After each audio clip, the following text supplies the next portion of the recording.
Hi friends, आज तो मन करता है बस आपसे ही बातें करूं। जंतर मंतर पर जो कुछ भी हुआ देश और दुनिया ने देखा है। कुछ शरारती बच्चों ने भद्दी भद्दी गालियां बोली। किसी भी सभ्य समाज को शोभा न दे ऐसे शब्दों का प्रयोग किया गया। मुझे तो गालियां दी गई, मेरी स्वर्गीय माता को भी गालियां दी गई। न जाने कितना भद्दा स्वरूप था, लेकिन मैं आज बात करना चाहता हूं कि बचपन में गलतियां होती हैं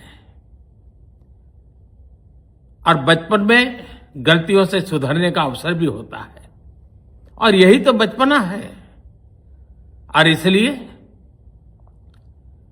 मैं समाज के अंदर जो आक्रोश है उसको भली भांति समझ सकता हूं। एक कल्चरल शॉक है कि हमारी बेटियां इस प्रकार की भाषा कैसे बोल सकती हैं, लेकिन समय है इन बच्चों को गले लगा करके राह दिखाने का। एक गुमराह बच्चे हैं, उनको राह दिखाना हमारा काम है। ప్రైమ్ మినిస్టర్ ఆ పిల్లల్ని నేను ఫర్గివ్ చేస్తున్నాను, క్షమించేస్తున్నాను, నాపై దారుణంగా మాట్లాడారు, కానీ వారిని నేను ఏమీ అనదలుచుకోలేదు. కారణం వారు మన బిడ్డలు, వారు మిస్గైడెడ్. సమాజం వారిని సరైన పద్ధతిలో పెట్టాలి అంటూ విడుదల చేసిన వీడియో ఇప్పుడు దేశవ్యాపితంగా పెద్ద రాజకీయ చర్చకు కారణమైంది. ప్రైమ్ మినిస్టర్ వ్యూహం ఏంటి? ఈ వీడియో ఎందుకని రిలీజ్ చేశారు?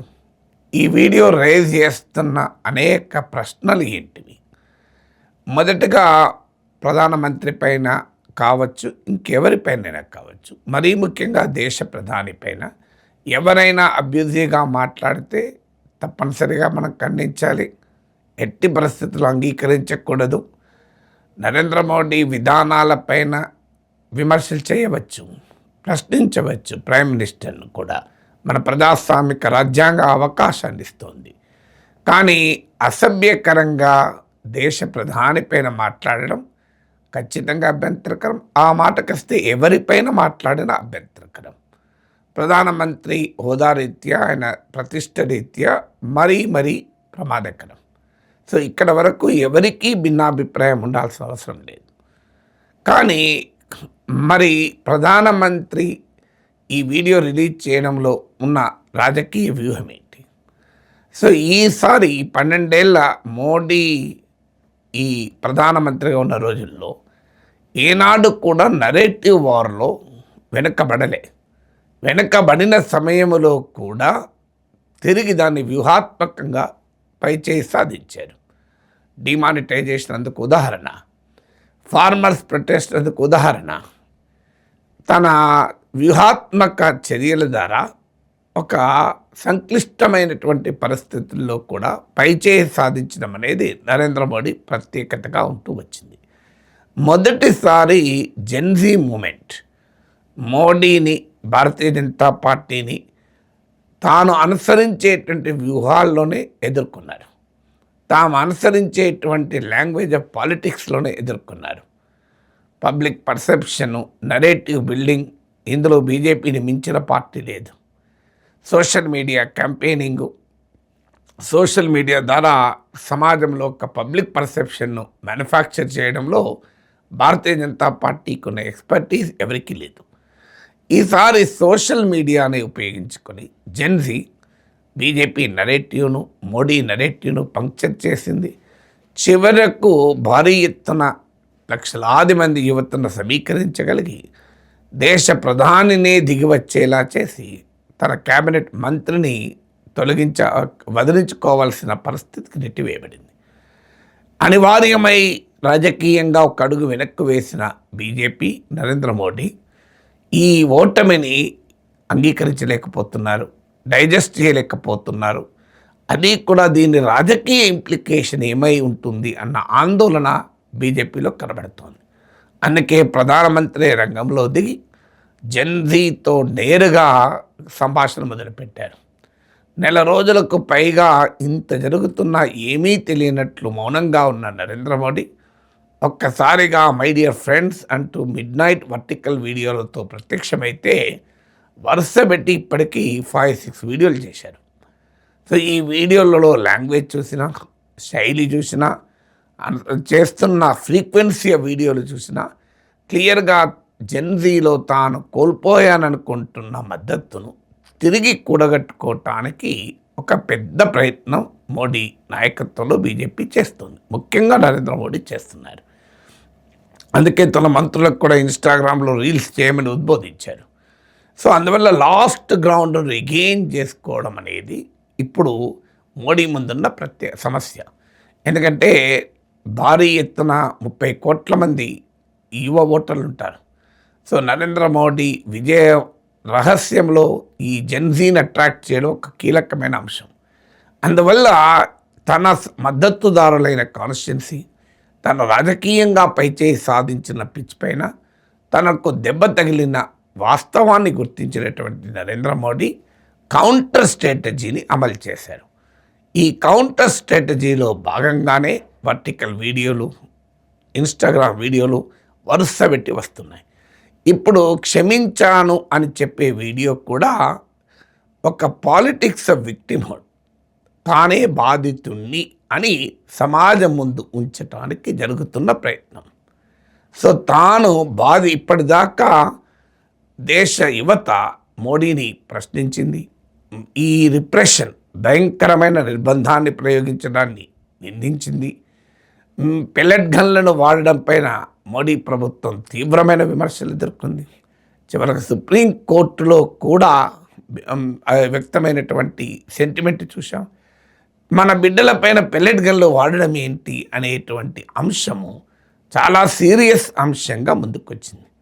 దాన్ని కౌంటర్ చేయడానికి పార్లమెంటుకు ఇన్ని మీటర్ల దూరంలో ఉన్నారు, రాష్ట్రపతి భవన్కు అన్ని మీటర్ల దూరంలో ఉన్నారు అంటూ నరేటివ్స్ చెప్పే ప్రయత్నం మీడియా ద్వారా చేయగలిగారు. కానీ అది అంతగా ప్రభావాన్ని చూపలేదు. పిల్లలకు తగిలిన గాయాలే కనిపిస్తున్నాయి దేశానికి, పిల్లలపైన పెడుతున్న కేసులే కనిపిస్తున్నాయి. సో అందువల్ల ఈ మొత్తం ఎపిసోడ్లో ముఖ్యంగా జూలై 20 చలో పార్లమెంట్ ఆ జరిగిన తర్వాత అక్యూజ్డ్గా మోడీ ప్రభుత్వము, విక్టిమ్గా జెన్జీ యువత నిలబడి ఉంది. దీన్ని రివర్స్ చేసేటువంటి ప్రయత్నంలో మోడీ ఈ వీడియో విడుదల చేశారు. సో అక్యూజ్డ్ను మూమెంట్ను అక్యూజ్ చేయాలి, మూమెంట్ను నిందితుడిగా చూపాలి, తనను బాధితుడిగా చూపెట్టుకోవాలి. అందులో ప్రభుత్వము, పార్టీ అన్నదానికన్నా వ్యక్తిగతంగా తాను బాధితుడిని అని చూపితే దాని ప్రభావం ఎక్కువ ఉంటుంది అని ఒక ఎమోషనల్ అవుట్బస్ట్ క్రియేట్ చేయడానికి, ఒక ఎమోషనల్ బ్యాక్లాష్ ఈ జెన్జీ మూమెంట్ పైన క్రియేట్ చేయడానికి మోడీ ఈ విక్టిమ్హుడ్ పాలిటిక్స్లో భాగంగా ఈ వీడియో రిలీజ్ చేశారు. దీంతో సహజంగానే కొన్ని ప్రశ్నలు ముందుకు వస్తున్నాయి. సో మోడీ ఆవేదన వ్యక్తం చేయడంలో తప్పేమీ లేదు, తనను అన్నప్పుడు ఆవేదన వ్యక్తం చేశారు. కానీ అసలు ఈ కల్చర్ ఎవరు క్రియేట్ చేశారు? ఈ కల్చర్ ఆఫ్ అబ్యూజింగ్ అపోనెంట్సే కాదు, ప్రశ్నించే ప్రతి ఒక్కరిని, ఇండిపెండెంట్ జర్నలిస్టులకు కావచ్చు, ఇండిపెండెంట్ కామెంటేటర్లకు కావచ్చు, యూట్యూబర్లకు కావచ్చు, అపోజిషన్ లీడర్స్ కావచ్చు, ఎవరు మాట్లాడినా, ఎవరు ప్రశ్నించినా వారిని దేశద్రోహిగా, ధర్మద్రోహిగా, హిందూ ద్రోహిగా, పాకిస్తాన్ ఏజెంట్గా, చైనా ఏజెంట్గా, అత్యంత అసభ్యకరమైనటువంటి భాషలో బీజేపీ పరివారమే దాడి చేస్తూ ఉంటుంది. బీజేపీయే కాదు, రాజకీయ పార్టీలు అన్నీ కూడా దాదాపు తమ తేడాలతో ట్రోల్ ఫ్యాక్టరీలు పెట్టుకొని తమను ప్రశ్నించే ప్రతి ఒక్కరిపైన నీచమైన స్థాయికి కూడా అటాక్ చేస్తున్నటువంటి తీరు మనం చూస్తున్నాం. ఉమెన్ కూడా వదలకుండా అటాక్ చేస్తున్న ఉమెన్ జర్నలిస్టుల పైన, ఉమెన్ యాక్టివిస్టుల పైన చేస్తున్న దాడి మనం చూస్తున్నాం. మరి ఈ దాడి చూసినప్పుడు నరేంద్ర మోడీ ఎలా ఆవేదన చెందారో మిగతా వారు కూడా అలాగే ఆవేదన చెందుతారు కదా, మిగతా వాళ్ళు కూడా అలాగే బాధపడతారు కదా. అలాగే వారి ఆవేదన, వారి బాధను కూడా నరేంద్ర మోడీ వ్యక్తం చేసి ఉంటే బాగుండేది. తానే కాదు, ఈ కల్చర్ ఆఫ్ అబ్యూస్ వల్ల తనలాంటి వారు చాలామంది బాధపడుతున్నారు. తన పరివారం వల్ల కూడా బాధపడుతున్నారు. నేను మా వారికి కూడా విజ్ఞప్తి చేస్తున్నాను, ఈ కల్చర్ను ఆపండి అని పిలుపు ఇచ్చి ఉంటే నరేంద్ర మోడీ మ్యాగ్నానిమిటీ అర్థమయ్యేది. కానీ తాను మాత్రమే విక్టిమ్ అన్నట్లుగా ప్రజెంట్ చేస్తూ తన పరివారం చేతుల్లో తన ఐడియాలజికల్ పరివార్ కావచ్చు, పొలిటికల్ పరివార్ కావచ్చు, తన సానుభూతి పరులు, కార్యకర్తలు, ట్రోల్స్, ఆర్మీల చేతుల్లో బాధపడుతున్న వారు చాలామంది ఉన్నారే. మరి వారి గురించి ఎందుకు మాట్లాడరు?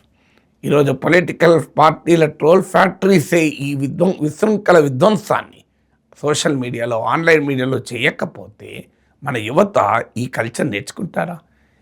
మన యువతకి ఈ కల్చర్ నేర్పుతున్నది ఎవరు?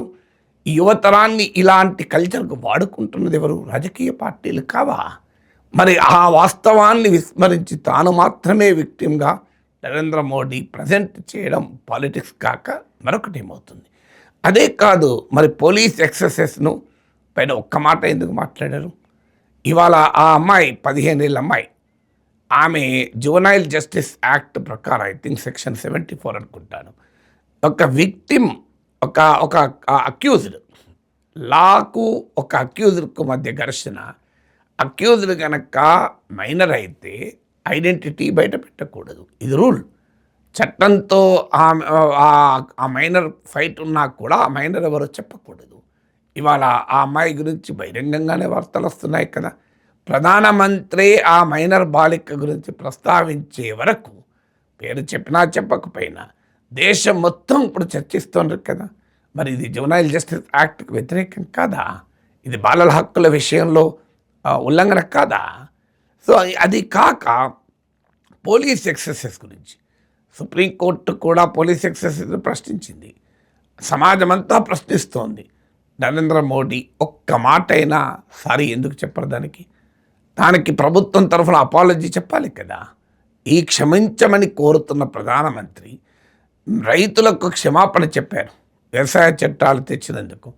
మరి ఇక్కడ ధర్మేంద్ర ప్రధాన్ తొలగించి తప్పును ఒప్పుకున్నారు, నీట్ రద్దు చేసి తప్పును ఒప్పుకున్నారు. మరి నీట్ రద్దు కావడం వల్ల ఆత్మహత్యలు చేసుకున్న కుటుంబాలకు ఒక్కసారైనా తన మనస్తాపాన్ని ప్రైమ్ మినిస్టర్ ప్రకటించారా?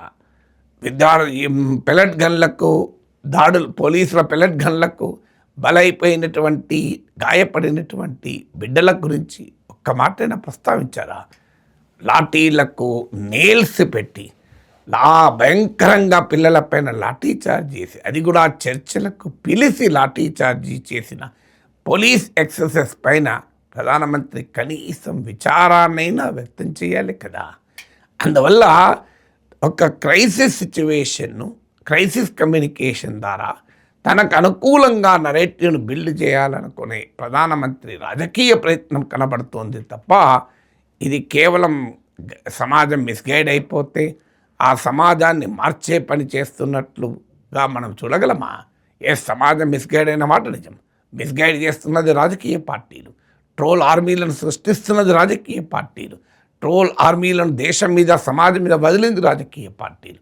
ఈ వాస్తవాన్ని మర్చిపోయి దారి తప్పింది జెన్జీ అని, యువత దారి తప్పింది, యువతంతా దారి తప్పింది.